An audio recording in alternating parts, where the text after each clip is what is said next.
suppose I am very skilled in setting up an internet server with a black hole. I just set up it there. Now, see, all the nearby ATM details will have to go to the respective bank's servers, right?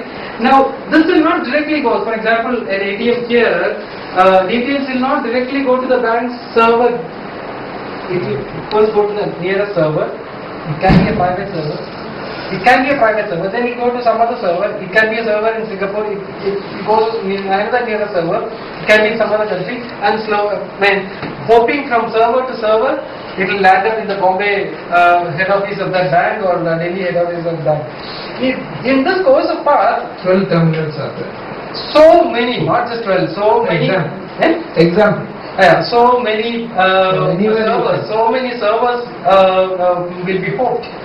Okay, I can put a server, and some of the details, or in just 1 hour, I can have lakhs and lakhs of ATM details.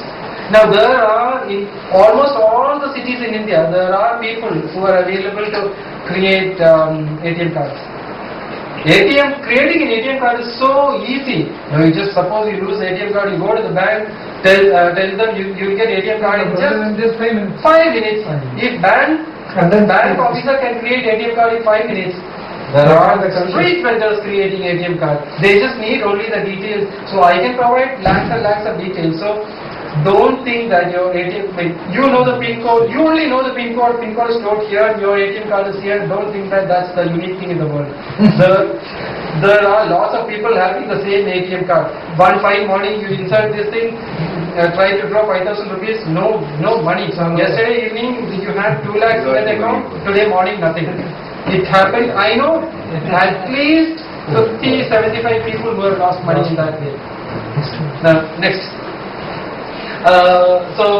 Next. These are all not important. Next. And the 5 minute period. Next.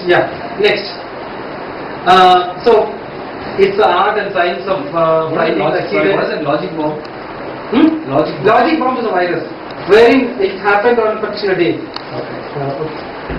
So, it's the art and science of finding the hidden, the encrypted, the deleted, the pirated, the destroyed digital information that may turn out to be evidence. Forensics of digital equipment as digital forensics, and legal domain and judiciary appreciate that legal forensics highly technical and therefore grounded in science, which is outside legal professionals' area of expertise. Now this sentence is taken from the 12th Circuit judgment. Next, US 12th Circuit judgment. So any legal or judicial system with a sense of responsibility and accountability would like to ensure that they be properly informed by experts in matters that are outside their area of expertise. There is also a US Court of Appeals decision. Now, digital evidence. Remember, when the burglary has happened, evidence may or may not be there. But if you use a digital equipment, evidence will be there. That's the thing. Only thing is, there should be an expert to take it out. Some experts say, oh, there is no evidence. It doesn't mean that there is no evidence. He can't take the evidence out. Will be there. That's the mistake. Okay. Next. So, success of science forensic mainly depends on the intelligence, expertise, common sense and insight. All these things need to be there. Next. So, our job is to identify the crime, collect the evidence, preserve the evidence, interpret the evidence and finally convince the judiciary. That's our job. And petitioners, lawyers, police, judiciary, they all seek as part of investigation, litigation and arbitration. So this is the thing. You have this investigation agency's police part, and this is the lower judiciary, your area, and this is cyber forensic expert, our area. And this part is, when we become technical experts to police, we play in this part. When we become technical experts to lawyers, we play in this part. When we We're all playing out. in the court, as a technical expert commission of the court, we play in this part. And seizure activities, which is another very important, I think, with just one point. Any seizure activity requires a technical expert, because hard disk or any memory device can be manipulated at any point of time either in the police station or in the court or anywhere. Okay. So in order to ensure that the search is done or seizure is done properly, at the time of seizure, we use a software called hashing software to hash it. And when you hash it, probably it may take 5 to 6 hours to hash a hard disk.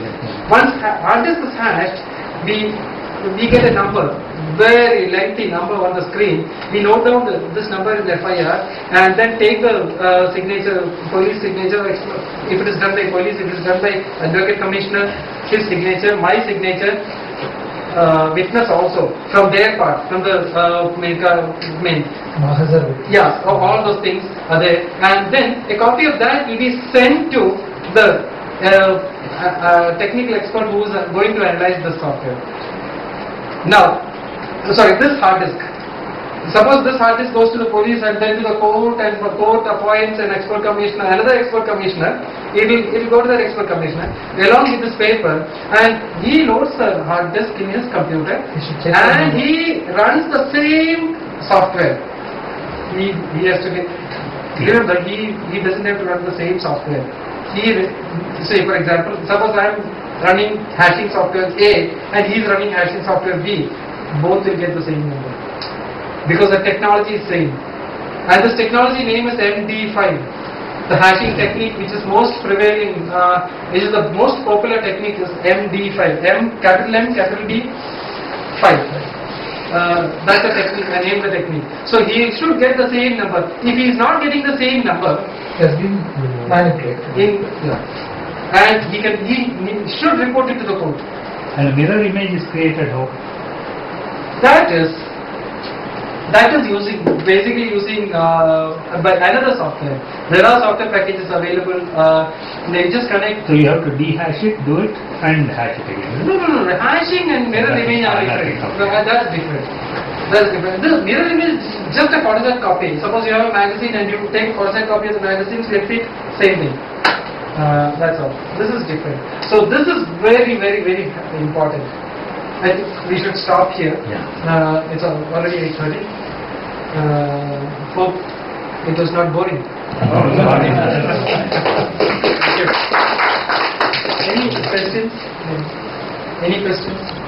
Can you just enter.